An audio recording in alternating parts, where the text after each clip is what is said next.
Bollywood Badshah Shah Rukh Khan, icon star Allu Arjun కలిసి నటిస్తున్నారనే వార్త నెట్టింట హల్చల్ చేస్తోంది. పుష్ప 1 మూవీతో పాన్ ఇండియా స్టార్గా ఇమేజ్ తెచ్చుకున్న బన్నీకి బాలీవుడ్లోనూ మంచి ఫాలోయింగ్ ఉంది. వరుస పరాజయాలతో ఢీలాపడ్డ షారూఖ్ ఖాన్ రీసెంట్గా పఠాన్ చిత్రంతో బాక్సాఫీస్ని షేక్ చేస్తున్నాడు. బాలీవుడ్లో తనకు తిరుగులేదని పఠాన్ మూవీతో మరోసారి రుజువు చేసుకున్నాడు. హిందీతో పాటు భారతీయ భాషలన్నింటా రిలీజ్ అయిన పఠాన్ పాన్ ఇండియా మూవీగా బ్లాక్ బస్టర్ హిట్ వైపు దూసుకుపోతోంది. షారూఖ్ ఖాన్ నెక్స్ట్ మూవీగా జవాన్ చిత్రం జూలై 2న రిలీజ్ కావడానికి ముస్తాబవుతోంది.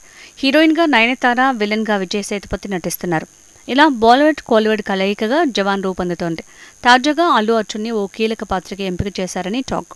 టాలీవుడ్ నుంచి కంట్రిబ్యూషన్ కోసం బన్నీకి ప్రిఫరెన్స్ ఇచ్చారని తెలుస్తోంది. ప్రస్తుతం అల్లు అర్జున్ పుష్ప 2 చిత్రంతో బిజీగా ఉన్నాడు. జవాన్ చిత్రంలో నటించాల్సిందిగా బన్నీని ఆ చిత్ర దర్శకుడు ఆట్లీ సంప్రదించారని టాక్. బన్నీ ఇంకా గ్రీన్ సిగ్నల్ ఇవ్వలేదు. కానీ ఆట్లీ అభ్యర్థనని కాదనలేక బన్నీ అంగీకరిస్తాడని భావిస్తున్నారు.